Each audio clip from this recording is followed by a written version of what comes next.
Hi, this is Marie Goodwin with CodePink. I'm the local peace economy coordinator, and with me today is my friend Stephanie Rearick, who I met uh, through time banking about, I don't know, 10 years ago or more.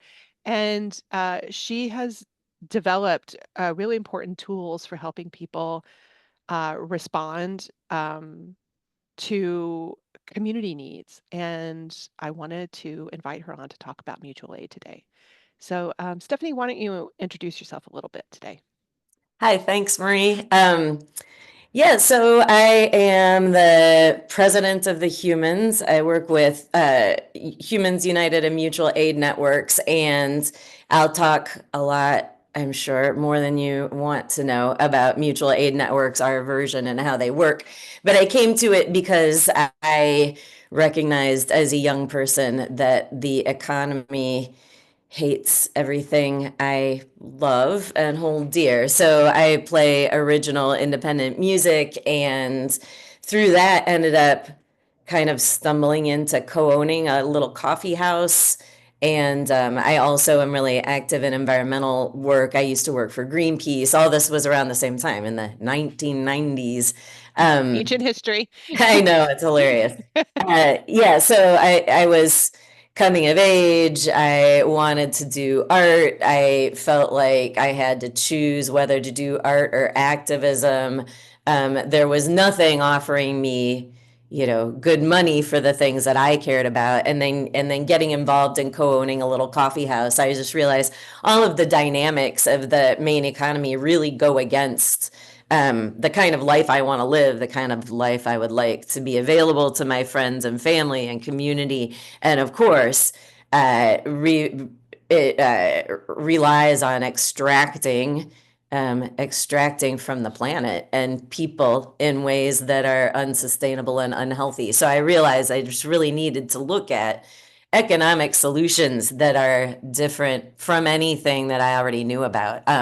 So yeah, that got me involved in wanting to look at economic issues, and then I am very fortunate to have just happened to be exposed to some really interesting thinkers, and someone had given me a book called The Future of Money by Bernard Lietaer, and during a moment of like real puzzlement about a way forward in this world, I picked up that book, and that's what made me realize it doesn't have to be this way. It doesn't have to be this way. And in fact, it's not this way a lot of places. It hasn't been this way a lot of most of the time in history. So I realized that was the first time I really had a conception that people have adopted a lot of different ways of sharing and exchanging and managing their needs and offerings over human history, and that we can actually do things differently. We can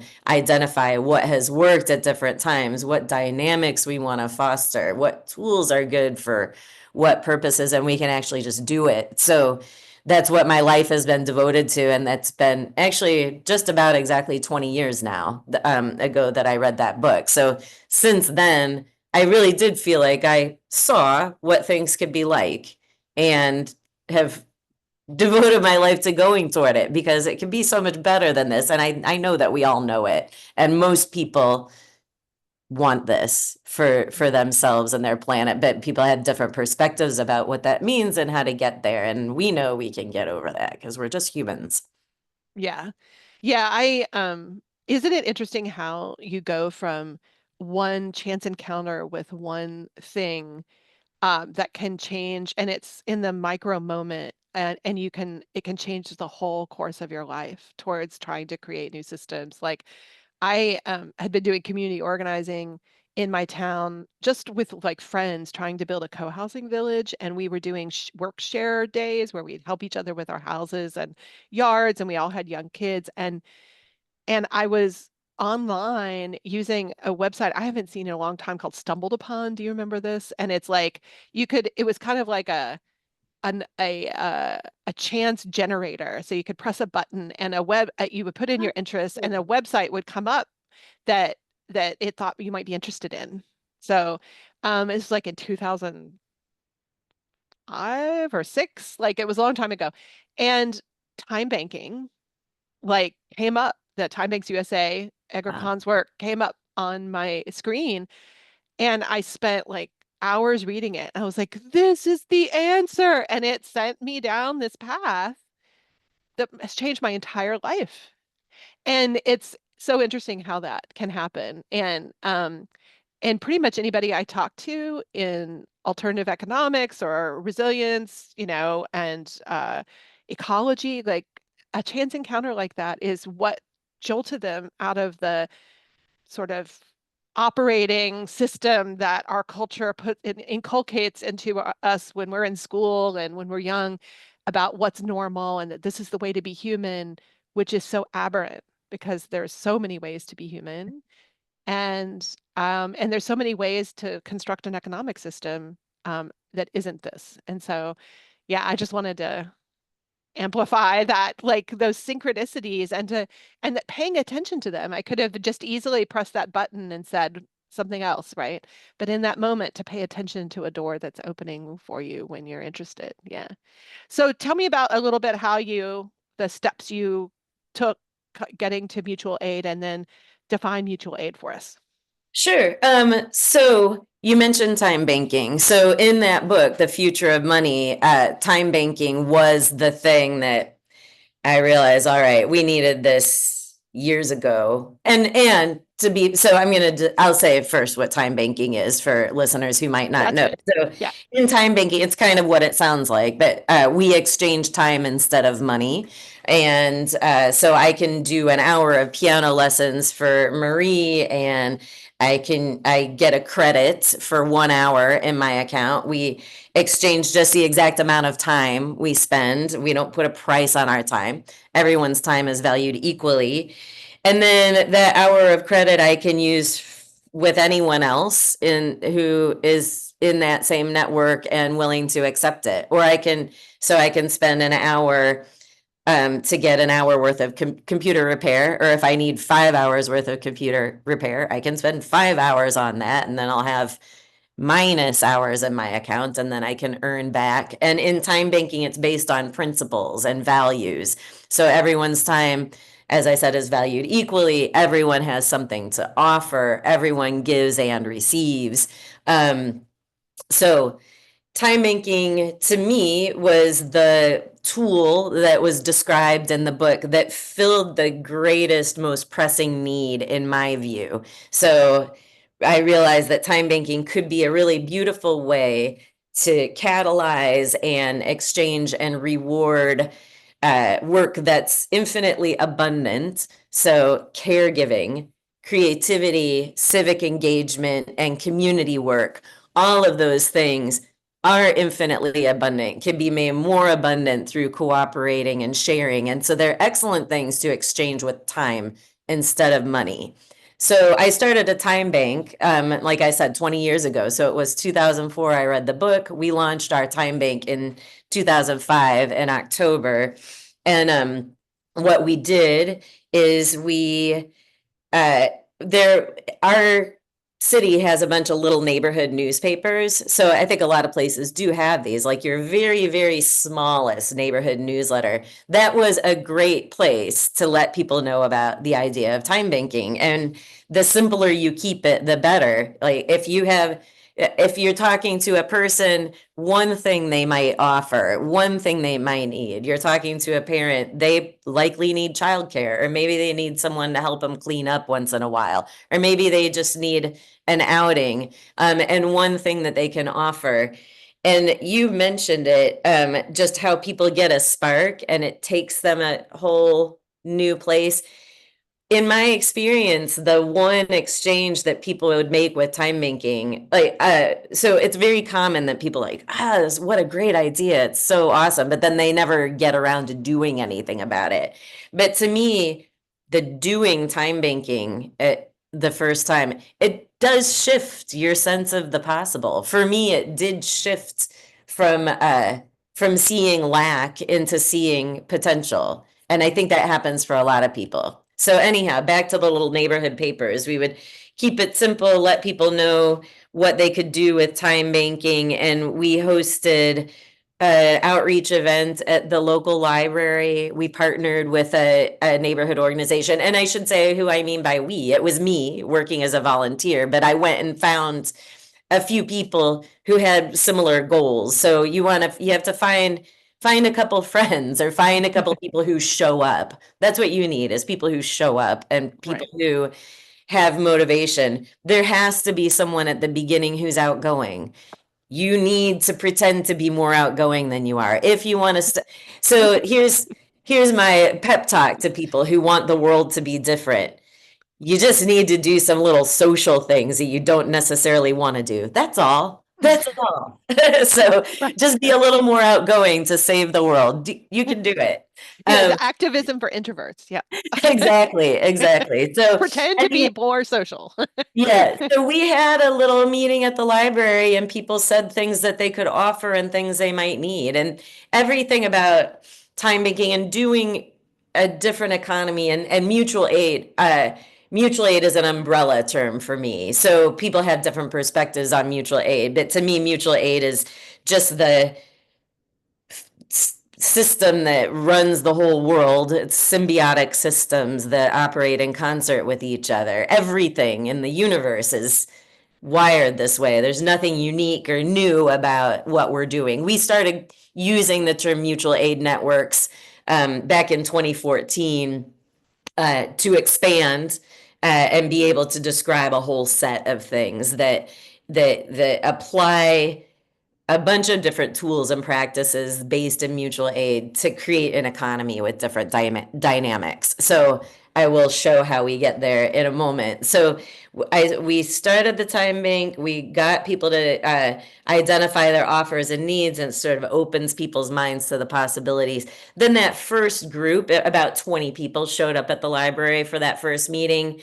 We together hosted a big outreach dinner like 2 months from then. So we employed all those people via the time bank. So we paid people time credits for their time to help organize it, to do outreach for it. Each person doing different things based on what they want to do. Some people cooked, some people planned the menu, some people taught other people to cook. People provided transportation to people who didn't have it. So that first dinner, we had 80 people show up, and then we do another matching game. So it really is, for me, starting mutual aid of any sort is about gathering people, focus on people's dreams, strengths, interests, and then matching offers and needs and trying to get people to do the simple acts. Like, you can cook for this person can give a ride to your kid, that person can teach music lessons to someone else. Do the simple things, do them, don't talk about them, do the simple things, and then Right. it will build your capacity to do the more complex things. And people are wired that way. I have found there's a ton of research about this, and I know Adrienne Marie Brown talks about emergence a lot, and there's just so much to show that when people come together in a space and have some freedom to talk about what's important to them, they will complexify the situation. They'll take things the different directions that they dream of. So in our time bank, we really focused on, we had regular gatherings. We aimed to focus in different neighborhoods with local leadership there, the places where people want to do it, where they want to take on their own leadership. It needs to be people's own hopes and dreams for their own community. So anyhow, there's a lot of stuff about how to do that dance between bringing something that you're compelled to help start and leaving it open up enough that Mhm. new people can shape it. Um, and we took the approach that we would use time banking to raise up and identify the resource base for things that we wanted to do in our community. So we knew early on that we wanted to use time banking to address creating community opportunities for health and safety that would get us out of the police state, Yeah. surveillance state, over incarceration. So we started our time bank with that in mind and knew that we wanted to emulate Edgar Kahn's time banking youth court in Washington, D.C., where young people could come to a jury of their peers, and they could do pro-social and community instead of paying tickets to the state, instead of getting sucked into the school to prison pipeline and all these obscene sort of terms that we've come to normalize.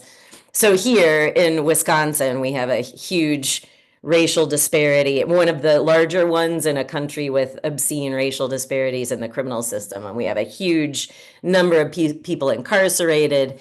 So we started our time bank with a lot of community partners who wanted to address that. And then early on, started a time bank youth court, which shifted over time into restorative circles.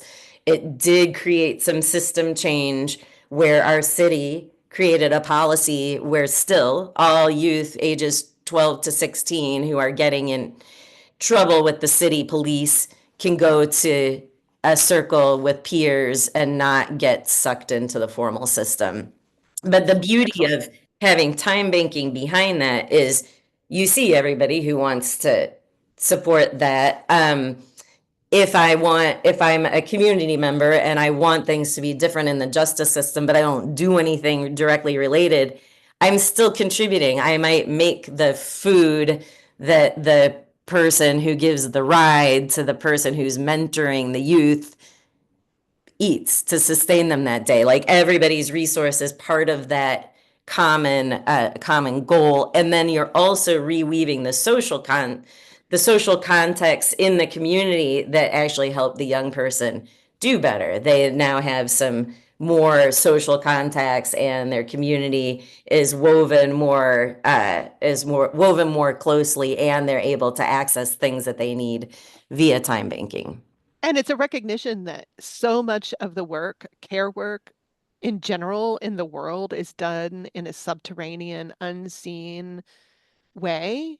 And that this gives credit for that work. And I mean, that's really potent, especially if you're a person or a community that is largely doing that work, unseen and rewarded in our economic system, that there begins to be a tangible recognition and remuneration for the work that is actually being done, which is real care work, real work in the community. So anyway, sorry to interrupt. It's And important. no, that's great. And there's also a recognition that everybody needs care work at some Hmm. point. We have all, of course, benefited from it because all of us went through an infancy. Right. Everyone, if we're lucky enough to live long enough, gets sick or gets old or, has a broken bone or something, we all need care work at a certain point too.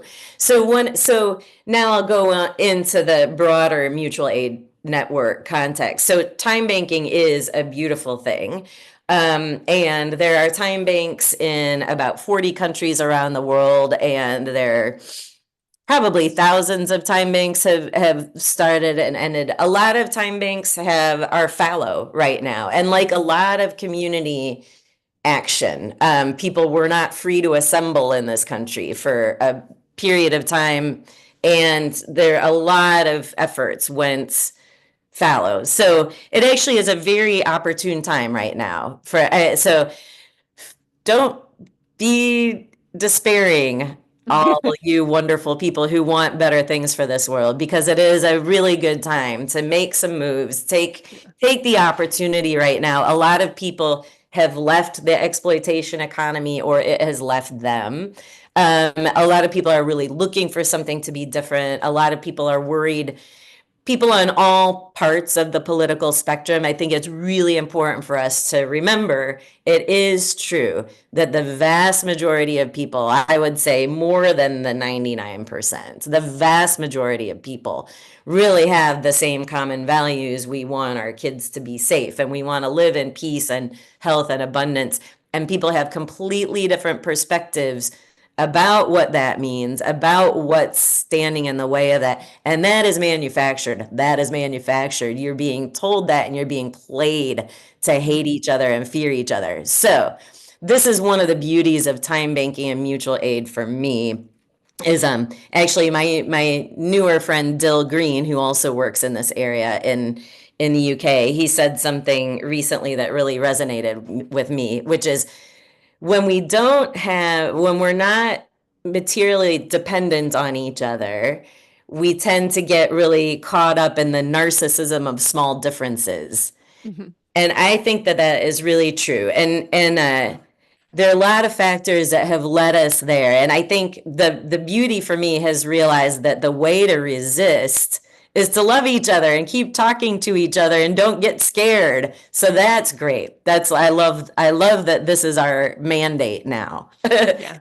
And I want to just stick with it. So anyhow, but back to like mechanically, time banking is beautiful and it's hard to sustain. And people, I mean, all of us in this current cultural economic context right now, and I want to acknowledge there are people living differently all over, but this economy, this like late stage capitalist war-based, debt-based economy is an eating machine. It is built to eat us and eat the commons. I don't know what's happening with the sort of like really aggressive anti-human actions that seem to be happening everywhere, but I think that it really just might be a system was set into motion that is designed to eat things, and it's designed to have like things get bigger and bigger and bigger and you know expand this gap between where the wealth is and where it isn't. And Hmm. that's just by design for lending money into existence at compound interest and for Yeah. who started with the money and stuff. So there's a design of the system. And we can talk about that instead of demonizing people in it. Like it Mm. sucks people in. And including the person you know who has all the best intentions, but they had to get a job at the gas station, you know, Mm. that, or they got a job as a prison warden, or yeah. So anyhow, I think that it's really important to focus on that dynamic and to change it because we don't have to let our activities be dominated by that system. And here's how. So Drum roll. Dun-dun-dun-dun-dun. So, like I said, time banks are hard to sustain because still living in that system where we have to pay dollars for like every breath we take.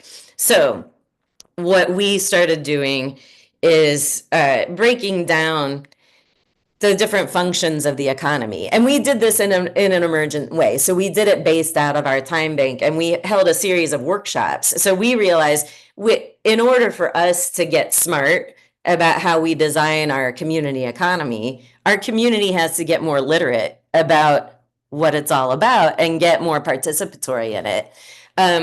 Yeah, so we had a series of workshops and it was really helpful to break it down. So we're like, okay, what's our economy do? It incentivizes work, it pools risk, it facilitates exchange, stores value for the future, investment in the future, but just, yeah, helps with division of labor. Just breaking all the things down, then we're able to look at what tools are good for what purposes. And we realized with a group process, we realized, okay, between time banking and then sharing. So that was another one of the sort of shortcomings of time banking on its own that we wanted to address is that time banking is all about passing credits back and forth. It's transactional. And we realize we want to create something that really incentivizes rebuilding the commons, creating Mhm. more sharing. So, yeah, so and that can mean things that are completely simple, like someone has a washer and dryer that people are free to use. We share baby clothes, you know, that so people just take them when they need them and give them back. Here So we things, have, so things that can't be broken down hour for hour. Like yeah, yeah, and things that you wouldn't want to, things that right, you don't need to exchange. They're here held by the community. So right. here in Madison, Wisconsin, we have a shared gardening project where the aim is we haven't yet made it as robust as we want to, but the aim is you get people whose yards aren't being use, they put them in voluntarily, and people garden together. People teach, people learn. People who don't have a space to garden now have space to garden, and we share the produce. And we set whatever terms the people who are participating want to.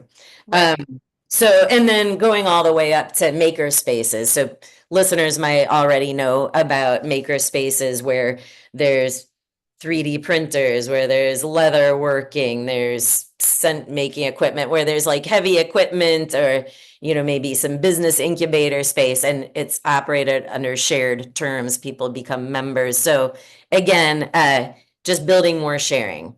So for our mutual aid networks, there's the sharing part, the time banking part, or we like exchange time for time or stuff for stuff. It's pretty abundant, but not as totally abundant as the shared resources. There are also ways that we can exchange with businesses. So I could, instead of just exchange in the system, instead of just exchanging my time for an hour worth of credit, I can exchange things for dollars worth of credit. So Mhm. my business could sell, coffee for dollars worth of credit. We pay the taxes on it, but we owe that back in goods and services to other people, members of the network.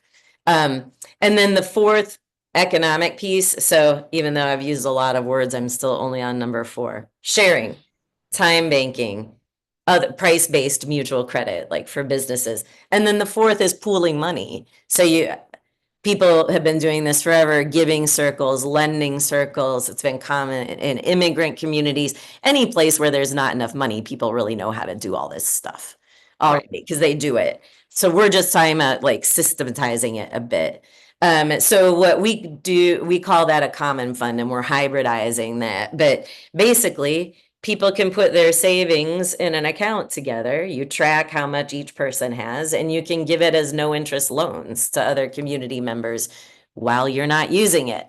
And we're also creating a little emergency grant fund. And so between those four, so if first of all you share, if you can find it or create a shared resource, do that first. Then time bank if you can't do that. Then other ways of doing mutual credit, then you still need dollars. Tap into the common fund to get dollars from your community and make them go farther. And then we say all else fails, plan F is get an effing job.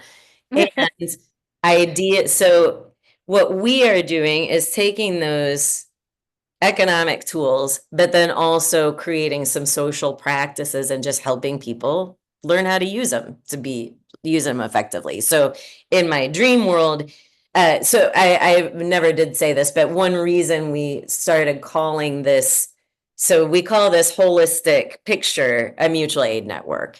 And as I said, we started using that term back in 2013, 2014. So that was before it caught on in relation to disaster relief. So I want people to be clear that when I'm talking about this version of mutual aid networks, we have had a sort of a bigger picture, longer term view of it. And a reason we called it mutual aid network is we like the acronym MAN, because in the United States, people go to a corporate drudgery working for the man, and we're going to co-opt that. So we're Yeah. new the man, and we value women's work, and we value all kinds of work. And I say that stuff tongue in cheek, like I think it's funny, the gendered stuff, but you don't have to like it, and you can call your mutual aid network anything you want to.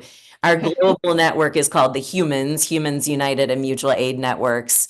Yeah, there's the women and the woman, but basically the idea is take those economic tools and then connect them with peer-to-peer work flow tools, with project facilitation assistance, helping people see how you can begin your dream project, how you can use mutual aid to get it started, how you can use it more and more to compensate the people, how that helps change the dynamic. So instead of the dollars co-opting your project and taking it away to, fundraising land and Right. reporting land, which tends to happen, that your project can co-opt other people's time and attention in a positive way. Like now people are earning hours. Now people are seeing how they can meet more of their needs with hours and meet more of their needs with the shared resource. And that reduces their need to do the exploitative job, the effing job that gets them their dollars.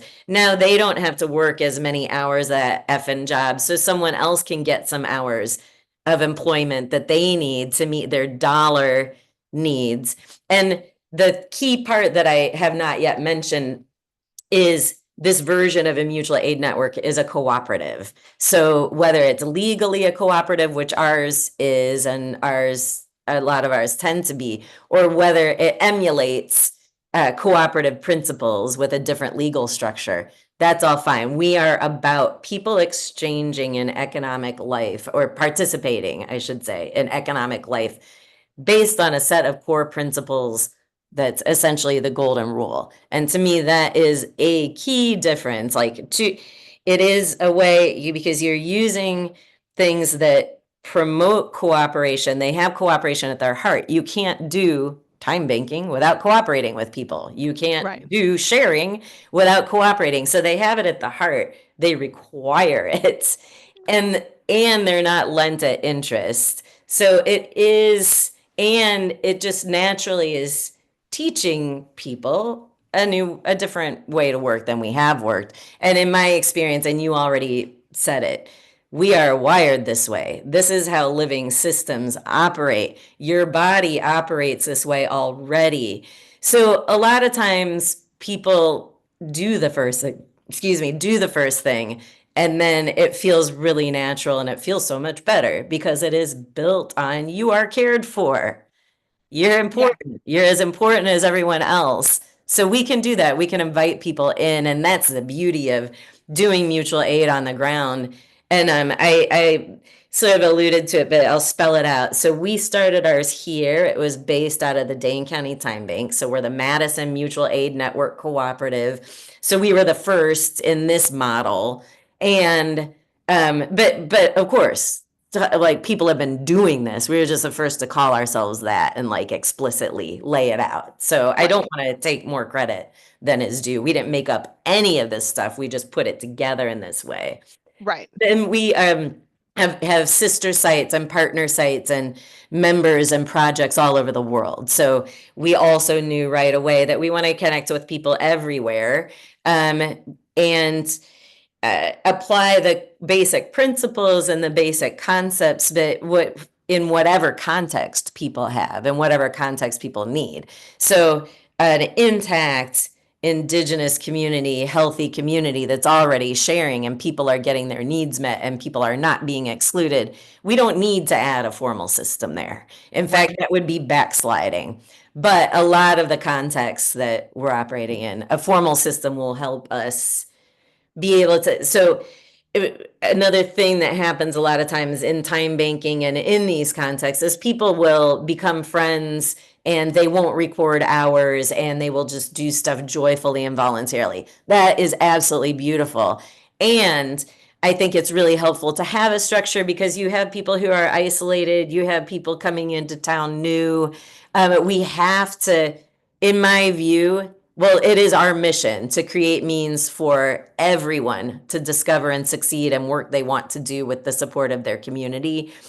And we're serious about the everyone. And in my view, we absolutely must extend real invitations that do reach everyone. And so that means the person who's homebound with a serious disability. That means the person who nobody likes because they Mhm. say terrible stuff. It means the judge that sold the kids into the criminal system, and it means the kids that are there. It means the person who victimized your neighbor or your family member. Like it is, in my view, essential that we are looking to create something that works for the 100%.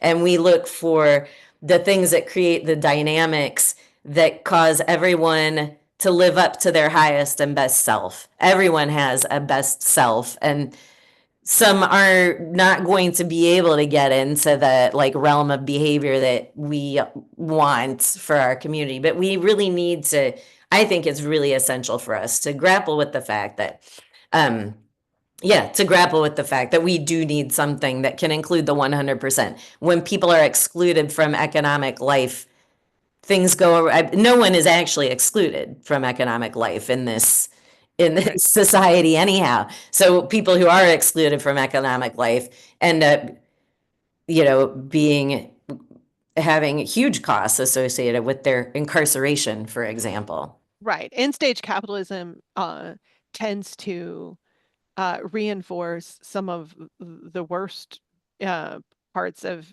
being a human being, but parts of being a human being nonetheless.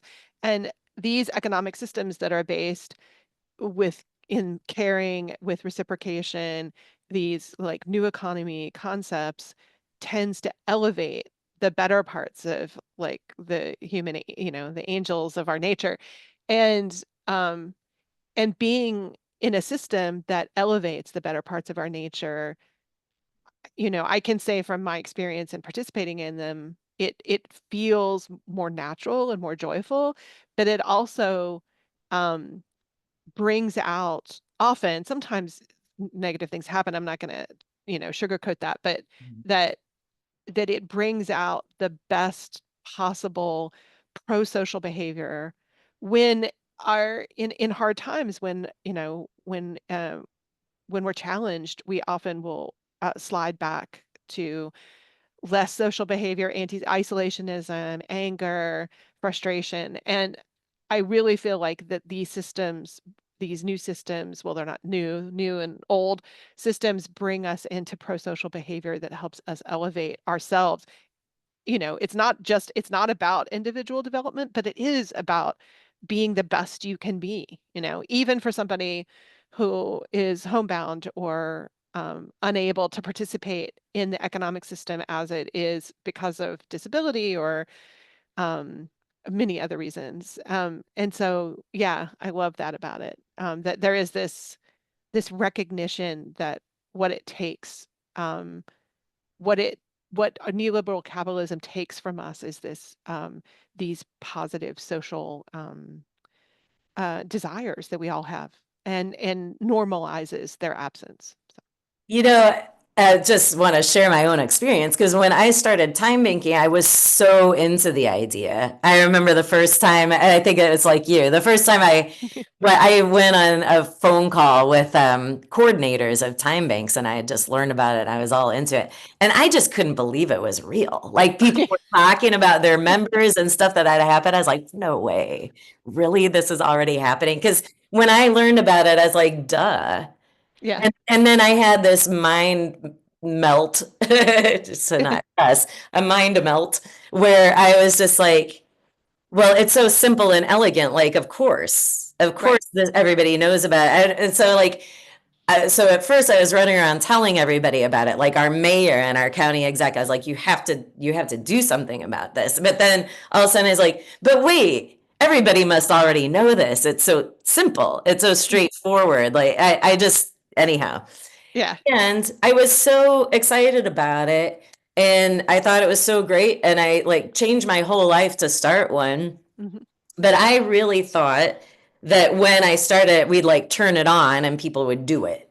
Yeah. And when I was starting, I was like, I don't want to be a coordinator. I want to be a director. I don't want to be matching people up. I don't want to deal with members. But starting it, I had to do that because I couldn't hire someone to do it. And I just realized, yeah, it was just so, like, I had no way to know how much growth I could have or needed or would want. I thought I already knew what I needed to know about time banking because that's why I was doing all this stuff to start it. But until actually doing it, until coordinating the people, like now having coordinated the members is the thing that's the most enriching and the most joyful. And it's so so I'll just give you an example of the measure of my growth, and it's funny to see. But in the early days, there were some members who, had more challenging behaviors, or like they might call all the time, or things like that. But there's so many times, yeah, where I can look back on early days where I had just no patience and I just didn't want to deal with the people, and now some of those very same people, and it's 20 years later, so that's another testament that we're still in touch. But some of those very same people, like they'll call me and my heart just melts, and I'm like, I know I'll have to, you know, interrupt 5 times to end the call because it's a person who likes to talk and talk and talk. But it's just the emotional experience I have of it is so radically different. I never would have thought I wanted that actually before starting the system. I would have maybe if someone would have told me 20 years from now you'll be talking about how much you love hearing from this person, I'd be like, I don't want to go there. And it is the most enriching thing. It is the most valuable thing that has happened for me, among many, many valuable things. So, Yeah. yeah, you But don't know how much growth there is for you until you start to experience it. and the people around you. So like I used time banking when my kids were little, and you know this, I unschooled my kids all the way through. They never went to a school until they went to college. And a lot of my time banking hours were spent on tutoring and providing resources and experiences and mentorship for my kids. And one instance, and so both of my kids grew from it. So it's like you grow and you also, your family and those around you grow. And but one instance in particular, my son, he couldn't figure out what he could offer. So I created an account for him, and he was like 8. And I was like, so what do you like to do? And this is a real example of like everyone has something to give, right? And he said, well, I like to play with Legos. I could play with Legos with people. And I was like, in my head, I'm like, yeah, I'm going to be hard pressed to find time banking hours for that. But I put it in there anyway. And it was literally within hours of me putting up that offer that a mother of an adult son who had severe learning disabilities, and was homebound. He was in his 30s. He wanted to learn how to play with Legos, and it would help his motor development. Oh, And so my kids played Legos. My daughter was like 4. My kids played Legos with this adult man 2 hours a week for several years. And I feel like the growth that happened from that was the more important than the violin lessons and more important than, this or that or acting or whatever. Like, I mined it for a lot of different things. That was the most important lesson. And the mom did work with the time bank. She started doing coordinating work to earn the hours. And so it really is, it's not just about like it is about you growing and growing into your potential and finding and like really thinking about what you have to give, because that's the hardest part. Like um, is really like, oh, well, what am I going to give and ask for, but what am I going to put into this system? And it really requires you to step up in this way to see that you're part of a bigger whole. And I really love that about time banking. But I think that mutual aid, the umbrella for all the things that you're doing, that's what it asks you. It's like, what are you well resourced in? What are you not well resourced in?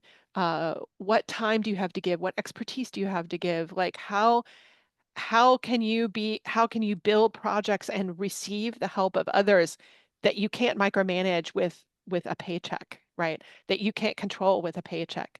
Um, because that's a really different way of learning about how humans interact. And but that leveling up and that of trust and of cooperative potential is what I see as really beautiful.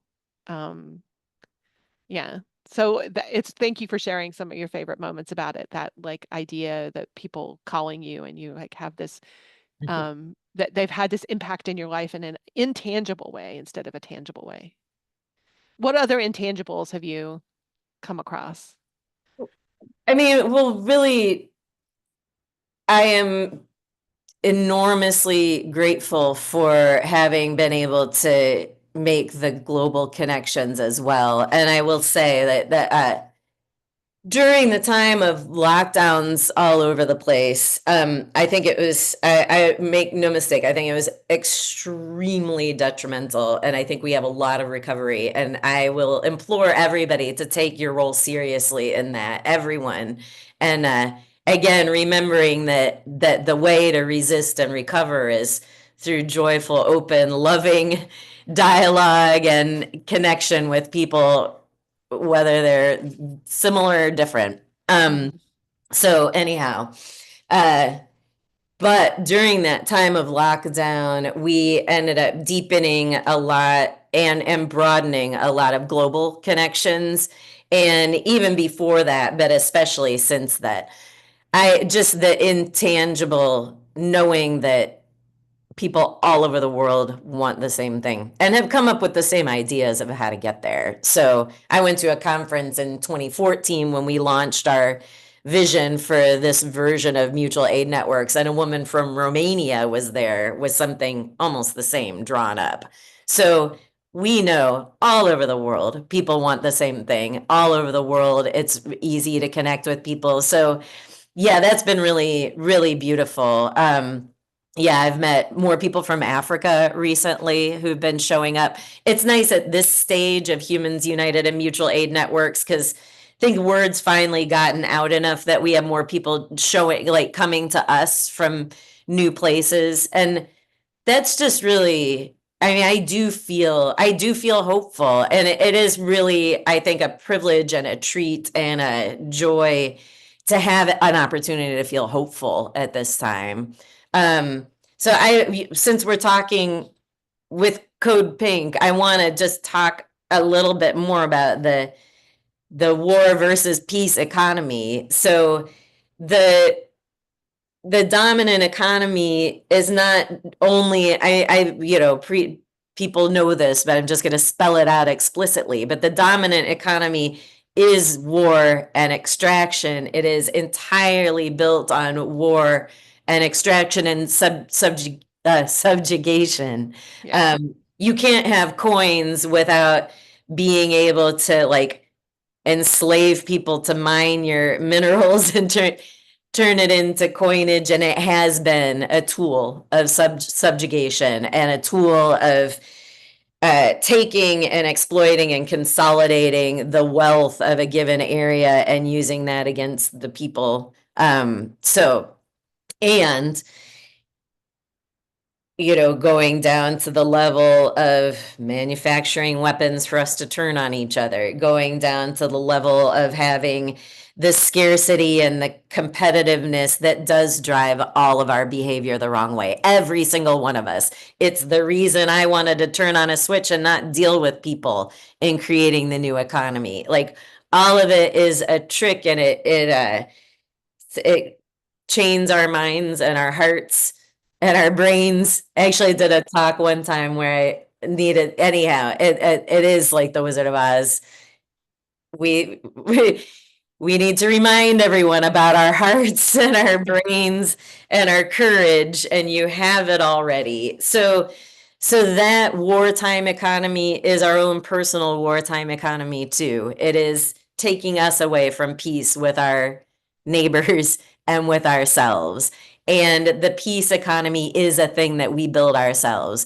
We can't, the people running the economy that's giving us the paycheck and taking our taxes and taking way more than that and sending that to fund both sides of all the conflicts, Yeah. that's not going to save us. And like asking them for money and pressuring them to do it differently, that's who it benefits.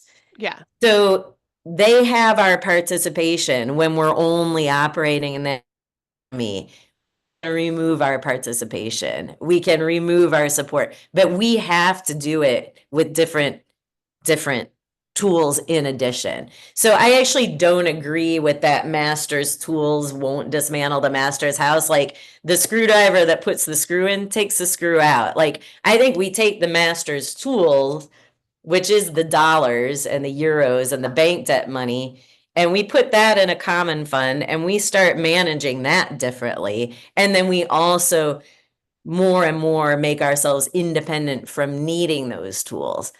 So we don't necessarily need those tools, but then we can take those tools and unscrew the screws Right. also through Right. taking that money and using it differently. Um, I know we can do it. We know this can happen because there are intact communities still, and there have been, and we need to stop.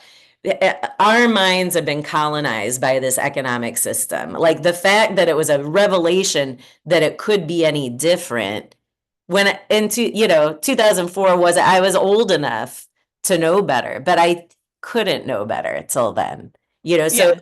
those of us who do know it can be different, the more we find one simple, easy way to invite someone else into action, not just thinking, but into action where they feel it, then it will be different.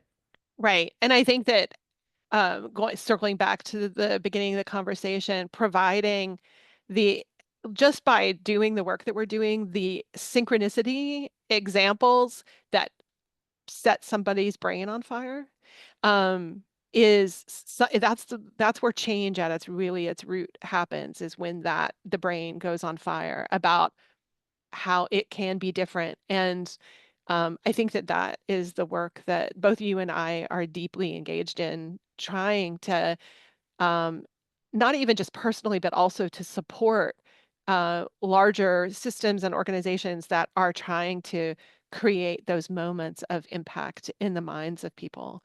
And we don't need the whole world to have this impact. We just need a select few.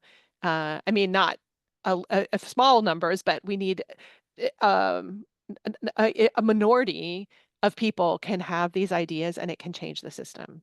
And Yes. so, yeah, we don't have to change everybody's mind, but just enough people to do the work and to see the vision for what this a new future, a new economic system not based on extraction, co-option, and war could be.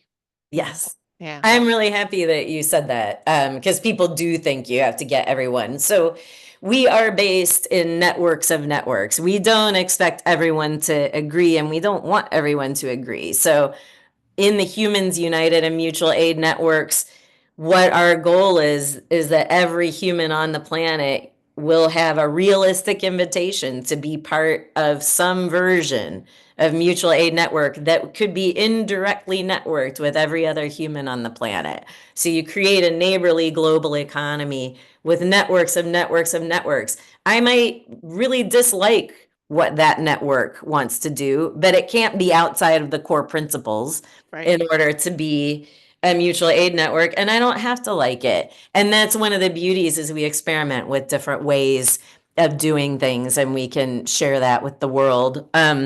And I do want to let people know we at the Humans recognize that changing the economy is a community organizing question more than Right. anything. We also deal with tech, but I'm not going to go into that. But we do focus on improving on and sharing some open source tech tools to make it easier for people to manage their work. But I really think that the peer support network and the communications and all that is the number one key and the thing that we that makes it go.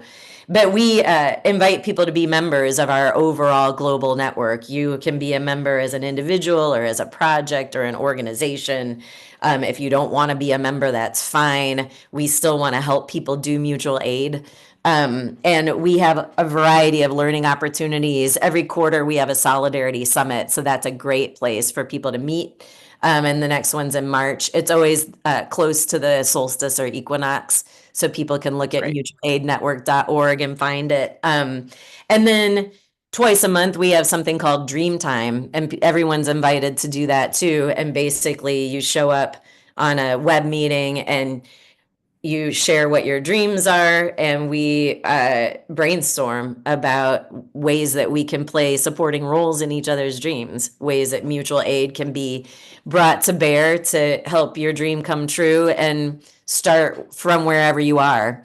And again, I already said a lot of this a lot of this really relies on people being more social than they want to be. And we really hold people's hand to do that too. Help you figure out if you need to find more team members or help you do the thing that's more social than you wanted to be and get out of your comfort zone a little bit in a way that expands your comfort zone for the future. So it really is just supporting each other.